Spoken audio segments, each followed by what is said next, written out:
listening to the Positive Professional Podcast with your host, me, Tracy Yvonne. This podcast is a weekly conversation about all things mental health, self-care, and wellness. And there'll be sprinkles of positivity, mindfulness, and guided meditations.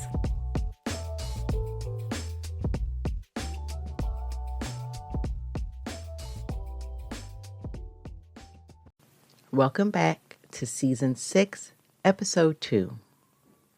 Today's episode is titled A Letter to the 92%. This is a heartfelt message to the 92% of Black women like me who voted for Kamala Harris. Together, we made history, and yet the journey has not been without its sacrifices. This episode is about honoring our resilience, acknowledging our exhaustion, and learning how to choose rest over rescue. So, let's dive in. Throughout history, Black women have been the backbone of movements for justice and equality. From the suffragists to the civil rights movement to today's fight for racial, social, and economic justice, we have always shown up. But let's be honest, how often have we been recognized for our contributions? How often have our sacrifices been repaid with equity, care, or even acknowledgement? Too often, we are celebrated for our strength while being denied the space to be vulnerable. Kamala Harris becoming vice president was a watershed moment. But let's not forget that our vote for change also came at a cost to our time, our energy, and in many cases, our mental health. And while we celebrate her accomplishments, we need to ask ourselves, when will we stop carrying the world and start choosing to carry ourselves? As Black women, we've been conditioned to rescue, to be the ones who step in and save the day at our own expense. We've done it in our families, our communities, and yes, even in politics. But choosing rescue over rest is not sustainable. It's time for us to choose ourselves first. So let me give you a couple of examples. The first one is workplace advocacy. Many of us are the go-to person at work, always stepping in to fix problems, mediate conflicts, and mentor others. But what happens when we're burned out? Who rescues us? We have to set boundaries and recognize that our worth isn't tied to how much we can endure. And the next is family obligations. Maybe you're the one holding your family together, managing everything from finances to emotional support, but at what cost? Choosing rest might look like you saying no to that one additional task or taking a weekend just to yourself. Inauguration Day. For some, it will be a day of pride and celebration.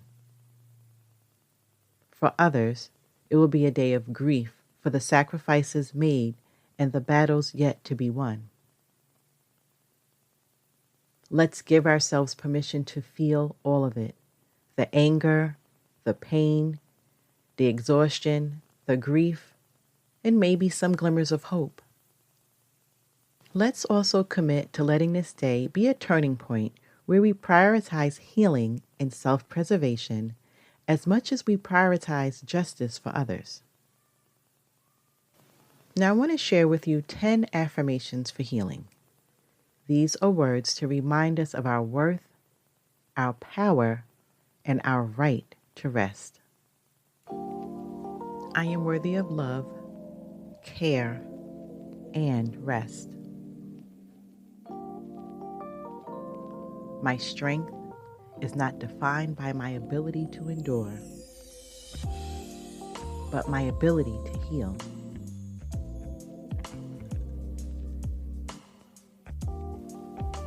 I release the need to rescue others at the expense of myself.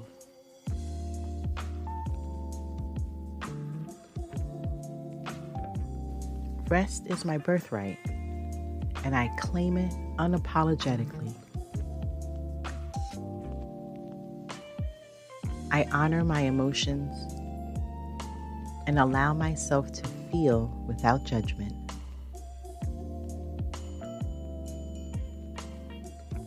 My needs are valid, and I will prioritize them.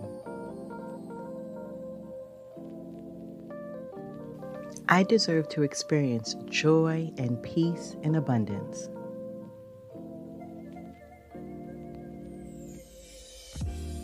Setting boundaries is an act of self-love, and I embrace it fully.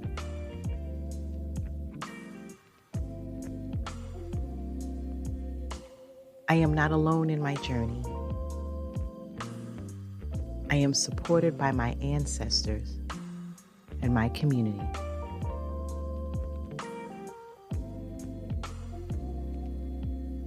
I choose to rest, heal, and thrive because I am enough as I am.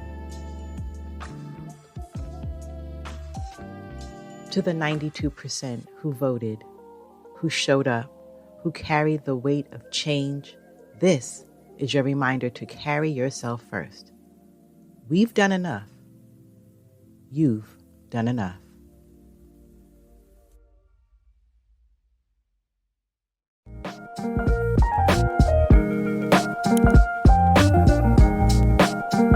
Thanks for listening and supporting this podcast. And make sure you're clicking the like and subscribe button. You can also follow me on Twitter and Instagram. Stay safe, be well, and don't forget to be the best version of you.